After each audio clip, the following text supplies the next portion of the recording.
Successful Minds with Patricia Barnowski-Schneider, the show that takes you around the world to share interviews with some of the most successful and relevant people on the planet. Hear their stories and get the most important business lessons they have learned on their road to success and get exclusive advice on how to implement their success into your life and business. Successful Minds with Patricia Barnowski-Schneider is brought to you by the Strategic Advisor Board and your host, Patricia Barnowski-Schneider. Hey, are you looking to scale your business from 5 figures to 6 figures or 6 figures to 7 figures? If you are, I have the perfect thing for you. What I want you to do today is I want you to go download a book. This book is going to take you through my 3-pillar system. It's 100% free. All you have to do is go to growfast.cash. I say again, go to growfast.cash and you're going to be able to download my free international best-selling book, which is called Be Good, Be Brief, Be Gone. You can take that book. It's going to help you scale your business to the next level. Again, go download it. Be good, be brief, be gone. Growfast.cash. I say again, growfast.cash. Enjoy. Hello, and welcome back to Successful Minds. I'm your host, Patty Baranowski-Schneider. Today, I'm joined by Dr. Luissa Kiprono. So welcome, Dr. Luissa. Tell us a little bit about yourself. I'm very happy to be here, Patty. And I am a Romanian immigrant. To start with that, I came to the United States 37 years ago on a short visit. But through the years, last 37 years, I have managed to work a lot of jobs from many fields. Went to medical school, became a physician, joined the military, but also became a specialist, a high-risk pregnancy specialist. And presently, I do own my own company, which is telemedicine. It's a high-risk pregnancy platform, and it's 100% virtual. Wow. So that's really in a 30 seconds or less overview. A jack of all trades. Wow, you really covered it all. But it's great because, high-risk pregnancy, it's kind of one of those things where unless it's happening to you or somebody you know, nobody cares. But it happens a lot, and I mean, having someone, especially nowadays, like my son always laughs, he's 35 now, knowing what it was like even for my pregnancy 35 years ago. We don't even have the capability now. Like my due date was told June 14th. He was born August 3rd. Something got screwed up along the way, but it's like we don't have the capability. We have the capabilities now that we didn't have back then. So having someone who's keeping up with the times and following the trends and knowing what's new and, advocating for these people and helping them along the way, because people are just getting bombarded with so much stuff. They're like, I don't know what's going on. I just need help, so that's great. Now tell us though, your story is one of incredible resilience and triumph. So can you share what drove you to choose success over being a statistic? So I get that question a lot. And especially when they say, well, such a high percentage of people who are the product of trauma and abuse and a very unfortunate situation, they end up being a statistic. How did you manage not to become one? And looking back and teasing through it, at that time, I wasn't able to be like, oh, I'm not going to want to be a statistic. I don't want to be a statistic, right? What it was is just a clear mind. I think the clear mind that allowed me to focus on my vision. And my vision was to become a physician. Always wanted to become a physician since I was a 5th grader. Nice. So, when all it's lost, let's say, and life throws you around in very unfortunate situations, then you must find a way to grab on, even if it's just one thing that keeps you afloat, whether it is your dream, whether that is a companion, whether that is, a amazing childhood, anything, that will keep you a positive attitude, because it is important to remember that in my case, my anchors were my childhood. I was blessed the first 18 years of my life to have a very loving and very encompassing childhood back in Romania with my mom and my grandparents and my priest, the church's priest that I was attending at the time. But then here, once I came to the United States, it was my cat. When you talk about beings like alive. But again, when all fails, we must find something that keeps us going, that deep inside our souls, there's always a small seed of hope. There's always a small seed of good. And, you go back there and says, God, this is so joyful to have this little seed of positivity. And this is the only thing that keeps me going. Right.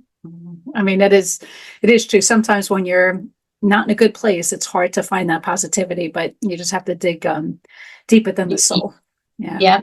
So I guess you could share a little bit more about what we're talking about. So in your journey from captivity to becoming a successful physician and entrepreneur, what were what were some of the key moments that shaped your path? And I guess tell a little bit about what we're talking about here. Yeah. So as I began saying a few minutes ago, when I was 18 years old and 11 months, I came here for a 2 months visit. My father was here already for about a decade. He was a former political dissident who escaped communist Romania. And I got to know him very little. I met him only twice in my childhood. Okay. Very, very briefly. And then, so he invited me to come. I said, well, probably it would be a good idea to meet my father and know who is, where did I get the other half of the DNA, right? Yeah. And the plan was to come here in April for 2 months, then return back home to my family, who raised me, but also go to medical school.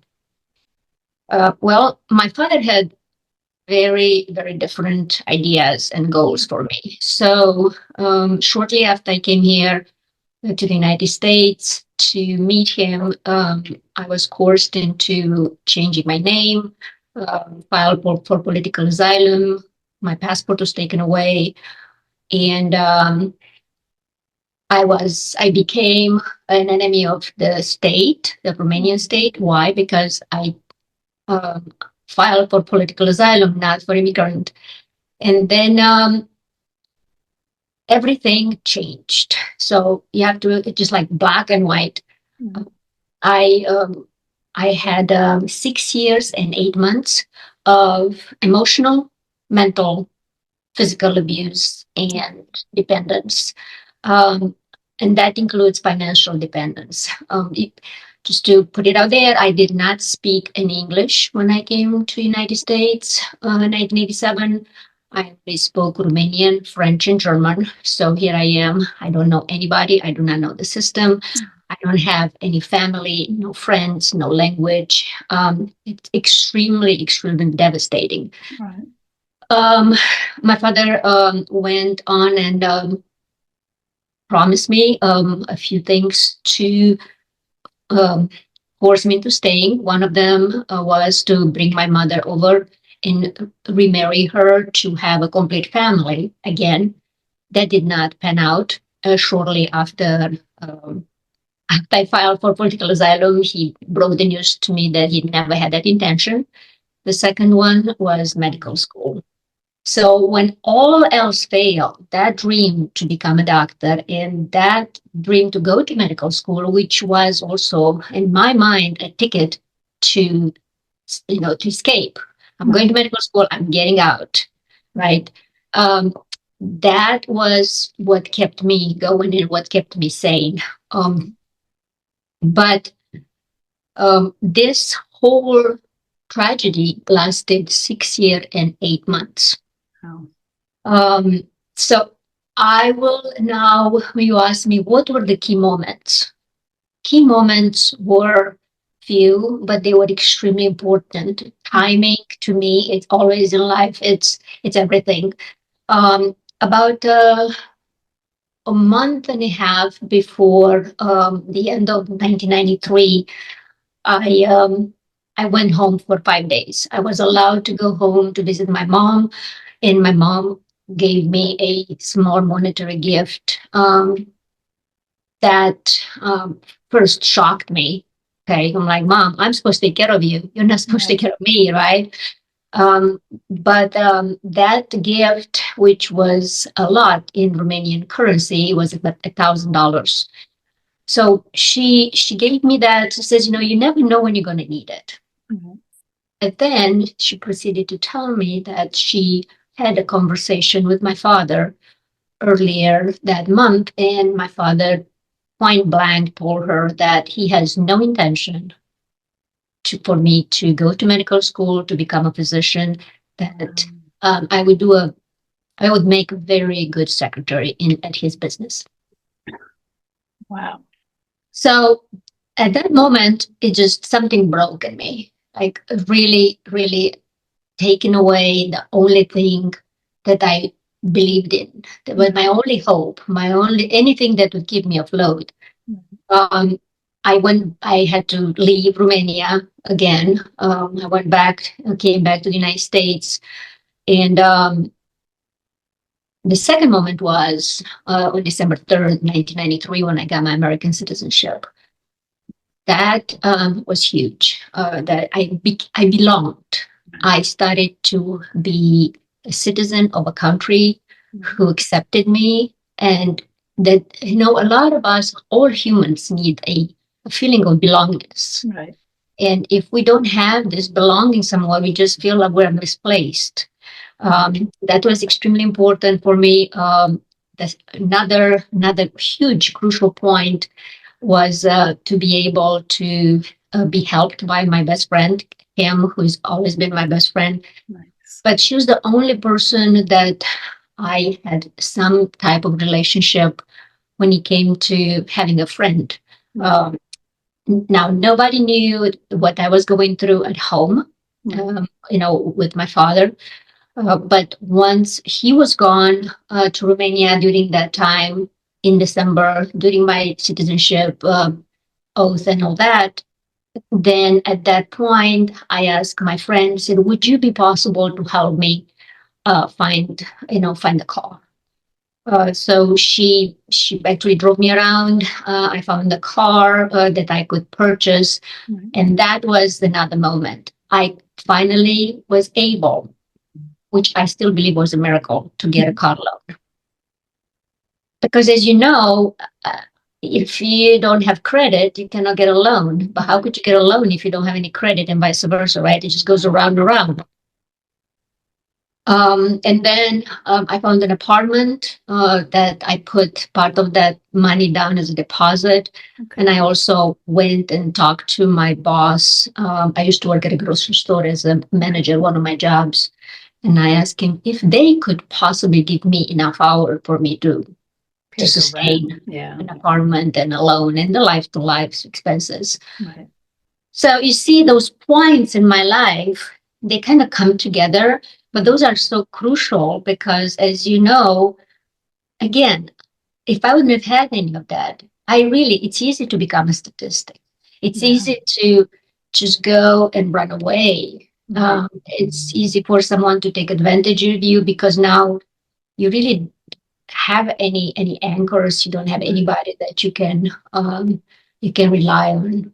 Yeah. Wow. This is all a terrible, terrible story. I'm so sorry you had to go through all of this, but it is crucial because, I've gone through some crazy stuff in my life also. And you're right. Having, whether it be a friend, a family, like even one bad situation I was in, it was my kids that gave me the strength. I had to be here for them. But if you have nothing and you're now put in another country, you don't really speak the language. I mean, you must have felt so alone and so lost. And then the one person that you thought was protecting you and guiding you was just basically scamming you in a way. Come here, cut off your relationship with your country, and now you're never leaving. And all the stuff I promised I'd give to you, no, I'm taking that back. I mean, I could just imagine how horrible you felt. It was very heartbreaking. Yeah. And I always say, you can always put the front, Yeah. because to the world outside, it looked like we I was just a regular immigrant. Yeah. But I always say, when you look yourself in the mirror, then you know your true self, and you Yeah. see inside your heart how happy or unhappy you are. Right. Oh, God. So now, I mean, you mentioned resilience, perseverance, and self-discipline. So I know in the past you've mentioned that it's crucial to success. So how do you Yes. cultivate the qualities during the most challenging times of your life? So, resilience is a word that's been thrown around lately. Right. I read it everywhere, and I don't think a lot of people understand its true meaning in gravity. Right. Um, Resilience hinges in the attitude, and the part of recovery. Right. And I always go back to attitude. Studies have shown that humans with positive attitude and in life, and despite all challenges, they live longer and are more accomplished, Right. because you can have a lot of adversities, you can have a lot of trauma, a lot of trials in life, but if you get up and and you say, okay, I'm going to do it because I want to get back at them, or because I want to, I don't know, rule the world or something. Right. That is not the attitude. Okay, you don't do anything for anybody, you do it for Right. yourself. And I think the positive attitude that I've always embraced, like I always say, just give me some lemons, I'll make a darn good lemonade. But that's a great attitude to have. But my husband, when we kid around and he says something or complains, I say, it could always be worse. And he says, why do you always say that? I said, because. And I always give him this example. Look at those Paralympics athletes. Yeah. Okay. And then I always look at myself when I go for a run. I got two legs, Yeah. right? But there are people out there who don't, who actually compete in a wheelchair, Yeah. or compete with the prosthesis. How amazing that is! Right. So yes, I'm humbled by their tenacity. Now, I didn't have the same kind of physical trials, but that doesn't mean my trials were not, they're different. It's Right. just they were still very, very significant. Um, you know, it's perseverance. Well, I I'm like a dog with a bone. Okay. And I do not give up. I mean, Good. and I'm not saying I become obsessed. No, no, no, Right. no. I look at things, right? And if this doesn't work, I'm like, okay, well, let's just approach it from a different way. Right. Let's just look, is there any other way to go at it that makes sense? Right. And when I grew up, my mom used to say, if the door is closed, you're going to find a window. But I think I'll take it even further. And if the window is closed, I'll find a keyhole. But that's a great attitude. And it's obviously gotten you very far. I mean, because Yeah. it is true. Like, I know some people are just super negative about everything. They can't find they're always just miserable. And it's almost contagious. I don't like being Mhm. around them, because it's like I said, you can always find something to be happy about. And you are right. Like, I was in a bad situation one time, and where I was, I saw even worse. So it's kind of like, all right, so, my situation, as bad as it wasn't the worst that it could be. So yeah, I mean, I still admire it. Now And, you and probably go I ahead. always say, pausing Yeah, and giving up are not the same. yeah, yeah, Okay. Because when you pause and shake off, dust off, and you say, okay, well, let me get my bearings. You're pausing, but then you get back up and go back at it. Giving up, like you said, if you have an attitude, a defeatist attitude, hey, then nothing is going to work. No, my youngest son, when he grew up, when he used, he was younger, he used to say, well, I'm doing this, but I'm not going to do it, win, or I'm not going to get a good grade. I'm like, you already lost the battle before you even yeah, start. You have exactly. to reach through it, not to it or close Yeah. to. Yeah, if you're convinced you're not going to make it, then you're not going to make it. You have to have, like, I always love listening to some of the the celebrities or the athletes, and they all say, like, when people tell them you don't have an education or you'll never do that, and they're like, yes, I will, and they do it, and it's like the satisfaction they get just from themselves, because it's like, I knew I could do it, and it's amazing. Yeah. Now I see behind you your book. So your book, Push Then Breathe, details the traumatic past and ultimate victory. So what message do you hope readers will take away from this story? So from the story, I have 3 questions that I always pose to myself, but also I pose to our audience and to the readers. First, what did you learn? Right. We all have a past. We all go through life, and we are the sum of all our experiences. So what did you learn? What did I learn? I learned that my past is just that I cannot undo the past, and I have to let it go. Now, I'm not saying forget about the past, but you cannot go back and, just dwell on it, because it will actually be like a boulder that will keep you down. It really, really sucks all the energy, because, again, is that defeatist attitude. I wish I could have changed the past, but can I? No. Yeah, it's not The helping second, anybody. the what? Yeah. Yeah, it's not helping anyone to keep reliving it. Right. The second is, what's my dream? What drives me? Okay, so whatever that drives you, whether it is opening a business, going to school, winning a race, whatever that is, that's your passion, just grab it and don't let it go until accomplished. Right. And the third question that I pose always, what's in my rainbow? So I look at my rainbow as 2 ways. On one side, is it my handicap, or on the other side, is it my amazing abilities? And I choose my amazing abilities because we all do have them. We just have to hone into them. There is no such a thing that one person only has handicaps and one person only has abilities. Is the power to take your abilities and transform them in something that's worth to you. And your handicaps, we all have some, just learn from them to be able to nurture them, so they will be less of a handicap, and concentrate to make your abilities stronger. Right. Looking to grow your business beyond 5 figures, 6 figures, 7 figures plus? What I want you to do is go download this book. The title is called Be Good, Be Brief, Be Gone. It will help you grow your business past 5, 6, and 7 figure. Go download the book today. Growfast.cash. I say again, growfast.cash, and download the book for absolutely free. Oh, I love that. And it is true. Like, it's one thing I always tell people, nobody's perfect. I always, you could be the most beautiful person. You could have the biggest bank account, blah, blah, blah, have the greatest job.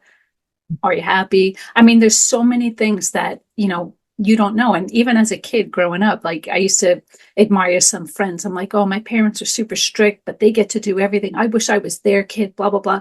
And then as an adult, you get to learn them, know them better. You sleep over the house, and it's like, there's a lot going on in this house that I'm glad I'm not a part of. It's like, you don't know what goes on behind closed doors, and nobody's perfect. So people need to, like you say, harness the positives, look for the strengths. And I love the rainbow part.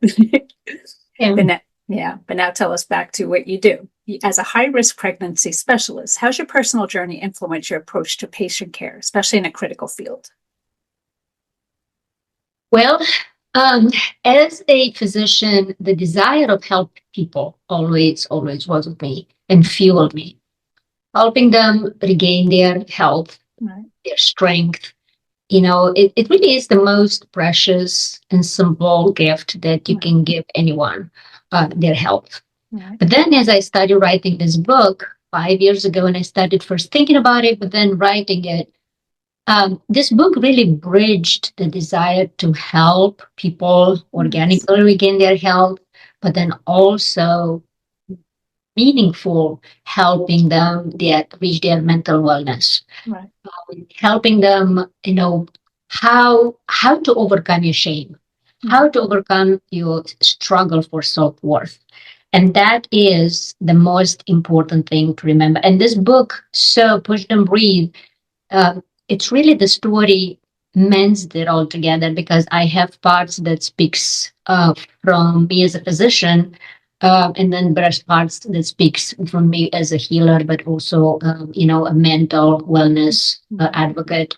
And I do talk to, when I speak to my patients, like you said, high risk pregnancies are more and more prevalent, and they are becoming such a cornerstone of our specialty, which is OBGYN. But I do speak to them like I speak to another friend, because it's not only about the medical part of it, but it's also, hey, how are you doing mentally? How are you doing? How are you coping? How is your social determinants of health? How is the family, your support person, or your support circle? Because that is so important when you have someone that really doesn't have anybody, and or they're struggling with addiction, or they are trying to stay clean in the name of the pregnancy. Those, to me, are very important and meaningful ways to help someone. And I wish that more people and more programs are there geared for women, for single women, or for women who now have children and they struggle with drugs and addiction, and just trying to hold a job while you have all this, because it's easy to judge. But how about finding solutions instead of just, seeing the problem? Right. It's funny that you mentioned about it's easy to judge, because I know some people who have, high risk pregnancies, and all of a sudden you listen to everybody else. Well, because she had too many kids back to back, or, well, if she didn't just sit down all day doing that job, or what, do you see what she eats? I mean, things happen, life happens. It doesn't mean that they did anything wrong. Maybe they did, but doesn't mean that that's what everybody did. And sometimes what people, if they're in that position, they might not want to talk about it to other people because they're afraid of being judged. So having the support system is huge. And at least they know they can talk to you and you understand what they're going through. And nobody should ever feel alone, especially with all the hormones and everything going on through a pregnancy. I mean, they're already dealing with a lot. Trying to ease some of the burden, is a huge thing, because if you're not emotionally, healthy, it affects everything, so I think that's really, really awesome. Now, I guess, not only that, but also, to me, what I've noticed through writing this book journey, Patty, is the fact that a lot of, like you said, a lot of women think they're alone. They think that they're the only ones that go through this. And they're afraid to show it, because they're like, oh, they're going to laugh at me. What do you think they're going to say? They're going to be like, what in the world just happened? No. And then when they realize that there are so many others who have gone through a lot of trials, a lot of tribulations, a lot of hardship, it's easier to say, okay, oh, I'm not alone. I'm not crazy. I'm not alone. I'm not the only one that has to go through this. It is important to recognize that, because it's hard to not have anything to get a hold of there to say, it's okay, we'll go through this together. I believe that we need to have more programs that help people mentally. We have a lot of programs, that help people with their health organically, hospitals, but there is something to be said about the mental wellness for people who struggle, for women who struggle. For sure. I mean, and it's funny, like I wrote a book called Life's Obstacles Can Be Your Greatest Motivator. And it wasn't that I wanted to air my dirty laundry out. I mean, I went through abusive relationships. I had a ex-husband put a gun in my mouth. I was robbed blind, raised 2 kids on my own, no child support. I mean, I had a lot. When people look at the surface, they think, oh, she's totally fine. But I didn't want to air my dirty laundry, but I wanted people to know that whatever you're facing, you're not alone. Other people, you would never expect it from looking at me, but I've been there, and you have to realize that it's okay. You're not alone. That's the only purpose of even writing the book. But people, a lot of people, they're shameful. They don't want anybody to know. And I get that. But nowadays, everybody's dealing with something. You might not see it on the surface, but I think people need to understand that it happens. Doesn't make me an idiot. Well, some of them maybe, but yeah, it's just more or less you're not alone, and there are people to support you, and I think that's a big advocate, and I love what you're doing with that. So I guess speaking on that, like what advice do you give to women facing their own hardships and challenges, like particularly those who might feel trapped by their circumstances? I do think about women who are in what I used to be in situations like that. Um, One of the things that I always advocate is make sure that you find your anchors. Okay, so what I mean by that is we all have our habits, okay, healthy habits, sometimes unhealthy habits. Find your anchors in, for instance, I'm a runner. Okay, that is what fills my cup. Okay. But you don't have to be a runner. You can do yoga, you can meditate, you can journal, you can garden, you can go for a walk. All these are things that are going to nurture you and provide you with self-care because it is important. And I cannot stress this enough. Because if you don't do this, give yourself an hour every day. Some people consider it selfish. Well, so be it. Self-care is not selfish. What it is we all need sometimes dedicated to ourselves to nourish our souls. Otherwise, think of it like a phone. If you don't plug it in, you'll be running out of battery. Yeah. And our whole daily lives are draining. Okay. You have to go, you have to work, you have to tend to your chores, your children, your elderly, whatever that may be. But those are draining. Yeah. And if you don't have, say, you know what, for an hour, I am going to stare at the wall. That makes me happy. Whatever that, because then you will feel so much better and you'll feel that your cup is filled. You can take on anything. Right. I agree. And it's funny where people will always find excuses. Oh, I don't have an hour. Like I do something. So I just go on the treadmill every day for an hour in the morning. I set my alarm early. I get up because if I say I'm too tired, I'm going to do it later. Later never happens. 50,000 things pop up. It just doesn't happen. But you have to prioritize yourself. And, even if I'm bored, I tape my shows, the shows that I like, and I won't watch them on TV because now I'm forced to watch it while while I'm on the treadmill. You got my attention. People have to just not make excuses. Make yourself a priority. I agree with you 100%. Yeah, that is the one of the biggest things. Fill your cup daily. Yeah. The second thing is have a lighthouse. So for me, my mom was my lighthouse. Somebody that you can trust. Somebody that can encourage you. Somebody can give you a kick in the butt when you need to. It's okay. But someone that looks at you and then you're like, oh, they see me. They see me for who I am. They see my potential or they see my faults as they are. And that's okay. Yeah. So the power of that, the power of the community, the power of having, and you don't have to have, a whole army. If you have one or two people that you can grab a hold of, it's just, we are very social, beings. Humans don't do well alone. And it's very, very hard to take any journey by yourself. Yeah. I mean, it is true. You need the support. And I like that, the lighthouse, because I'd rather somebody's going to tell me exactly how it is instead of somebody's going to tell me what I want to hear, because that's not helping me. I need a friend. Like actually, I read something where there's a couple and they said, how are you guys together so long? And he said, me and my wife have a saying, when they have a problem, I say, do you want me to comfort you?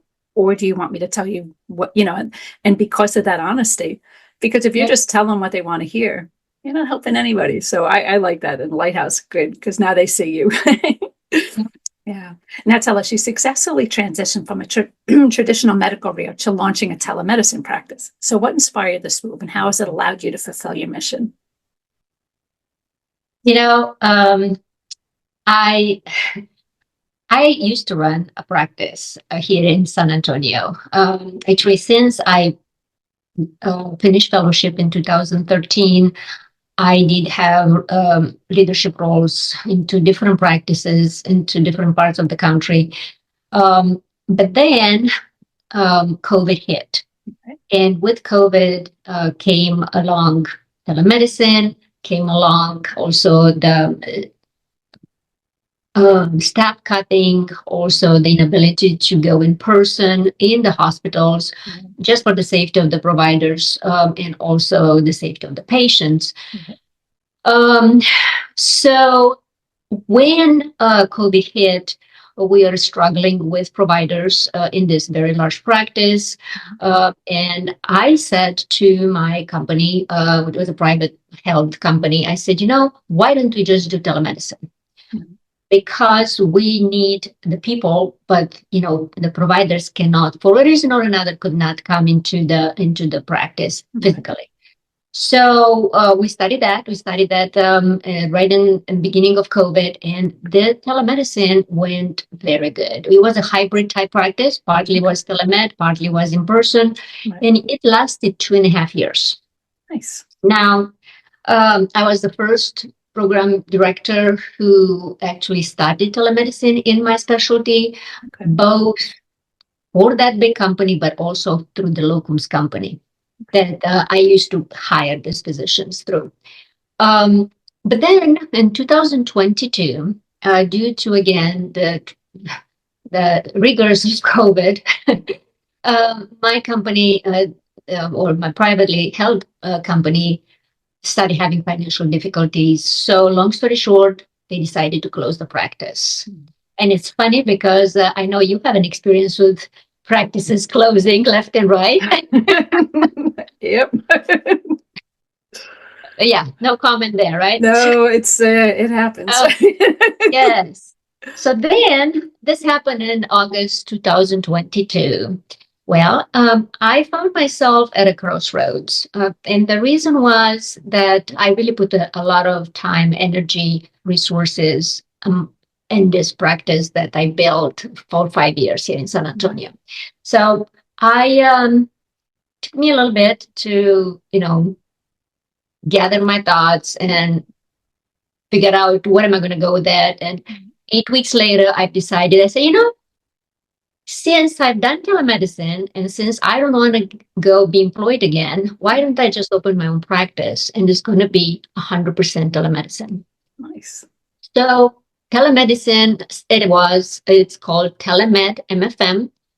Telemed MFM is a 100% virtual. I have contractual agreements here in the United States. And the way it works, the clinics are brick and mortar. They are on the ground. Patients come in, are being checked in just like we go with every single practice. We do ultrasounds, and I do full scope MFM. I counsel my patients through telemed, through telehealth. I read ultrasounds, I render diagnosis, plan of care, orders, you name it.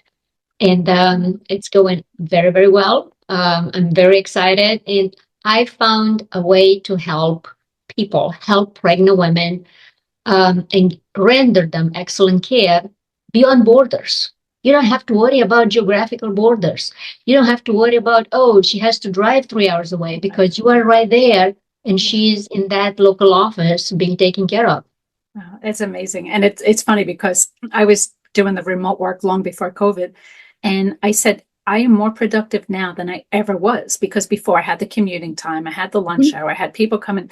And, now you're pretty much on call from the minute you roll out of bed to the minute you go to bed. And you don't have to worry about someone got stuck in traffic or there was an accident. And I mean, it's crazy when you say with the COVID and the telemedicine, because we're dealing with that now. It's back again. And like my stepdad was in the hospital, and, it's weird when, they don't no longer with the mask and everything, but when they came in, they would check him for COVID, but nobody else around him. Meanwhile, you're around all of us. So sure enough, he goes in there and there's this widespread COVID. So he gets booted to someplace else. He had to for some other reasons. So he's still under quarantine there. He's finally better. They sent him back, another resurgence of COVID again. And it's this is insane, but had he have been able to get the care he needed out Okay. of the office, it could Yeah. have avoided a whole, because no one can go visit him now. I mean, it's just a whole mess. So what you're doing, it's great. And like you said, you could reach people around the world at any hour. It's not like I could say, well, have a 9 o'clock call. I'm not going to get to you at 10. I can get to you at 10 now because all I got to do is log on. So I think that's amazing and good thinking. Very excited about it. I really am. Now, you emphasize the importance of mindset in achieving success. So how do you maintain a positive and focused mindset despite the challenges that you faced? Looking at setbacks and failures as possibilities.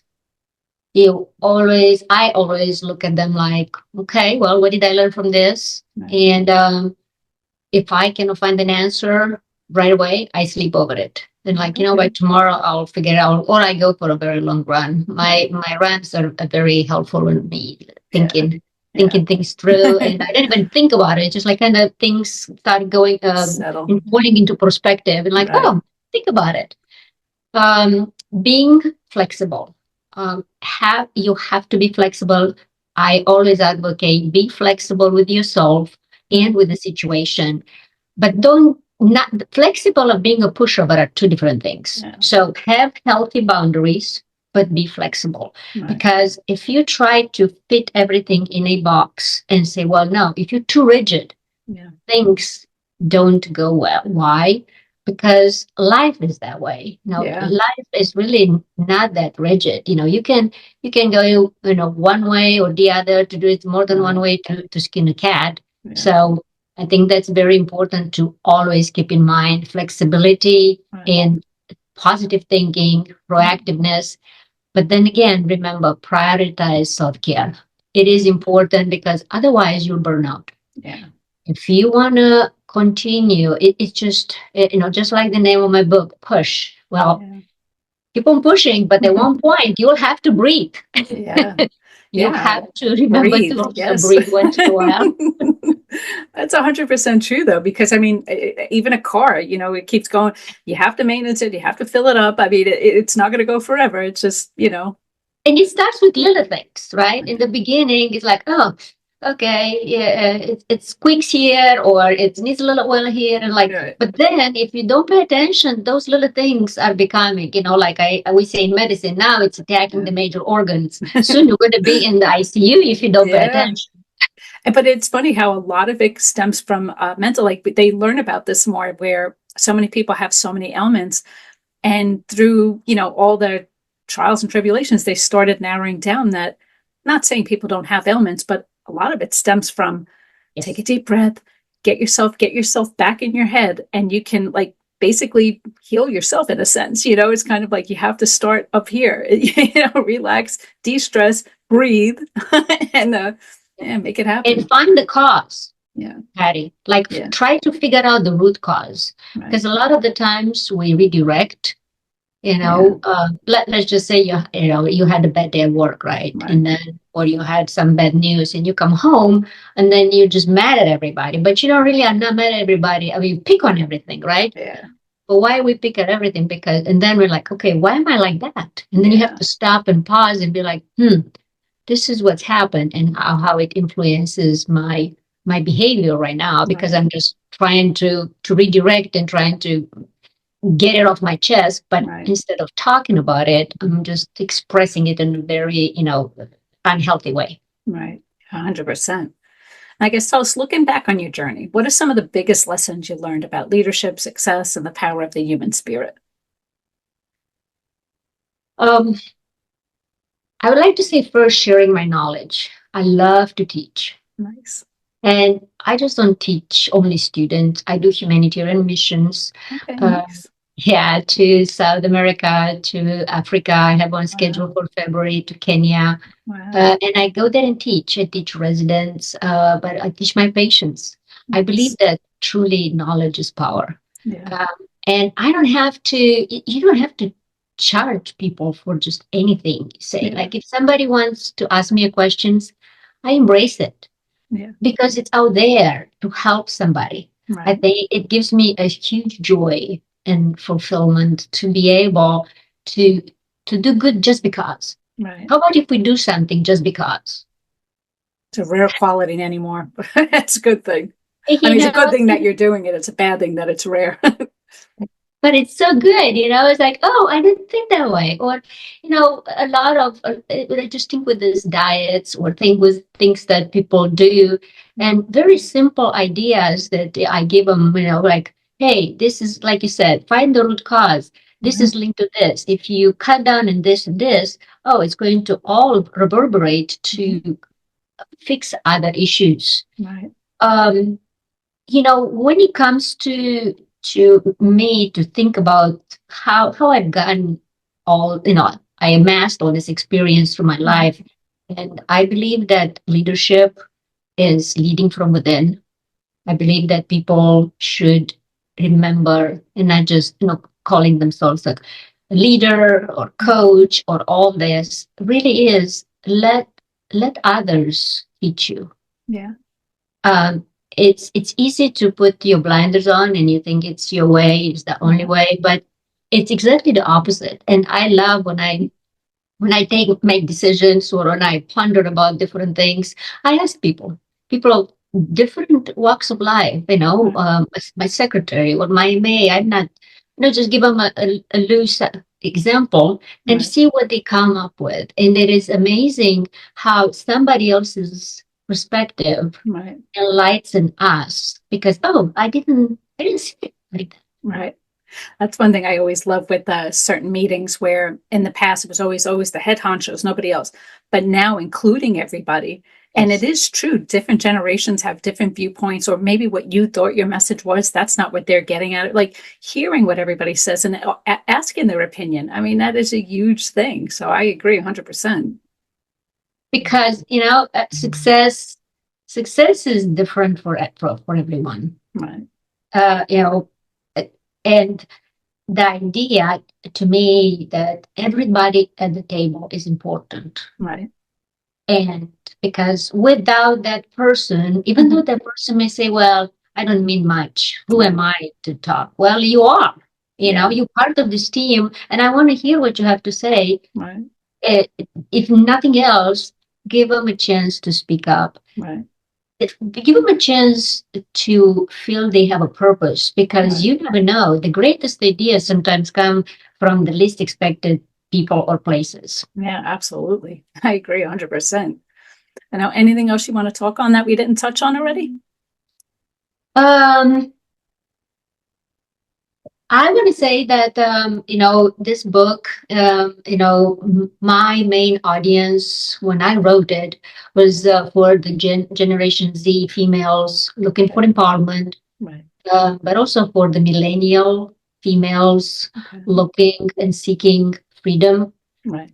But it's more than that. It's for any human out there that has gone through a lot through their life, to have a really hard life, that now they want to do something and accomplish, and they think that they have no way, no resources, no way out. It's possible. The power of the human spirit and the power to succeed, it's so large. So embrace the possibilities. That's my message to all people out there. Overcome your shortcomings, overcome your hardships, and influence the world that you're in, because really it's your world. Right. Very nice. Now tell people, how can they get a hold of you or learn more about you? So you could find me on all the social media, on LinkedIn, Facebook, Instagram. I have 2 websites. One is Telemed MFM. The other one is drluissak.com. And I'm sure Patty, you put it in the notes. You can where could people find your book? On Amazon? So the book, Push Them Breathe, Trauma and Trials and the Making of an American Doctor, or rather Trauma Triumph and the Making of an American Doctor, can be found anywhere. It's in hard copy, an Amazon, and Barnes and Nobles. It's also an audiobook. Okay, nice. And an ebook. So it's all formats everywhere. And Spotify, on Apple books, Audible. Please, take a copy and read my story and share its message. You will be quite impressed. Oh, thank you so much. Again, that was Dr. Luissa Kiprono. So thanks for listening to Successful Minds with Patty B. Never miss an episode by subscribing. So thank you again. Thank you, Patty.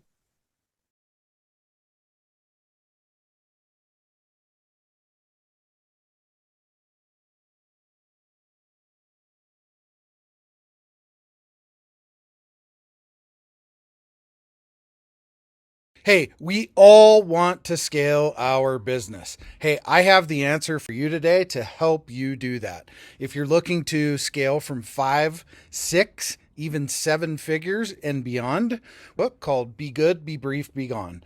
I'm going to give it to you for free. All you have to do is type in growfast.cash. I say again, growfast.cash, and you can download the book for absolutely free. I hope the book helps you this year.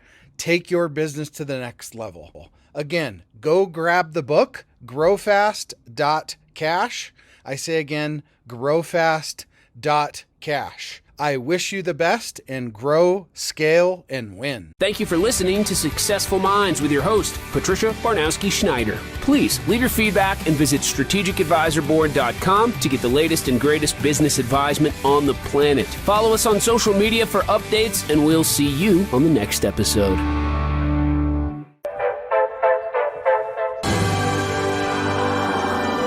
There it is. Magnum. Holy moly. Yeah, baby! That's what I've been waiting for! Dear God.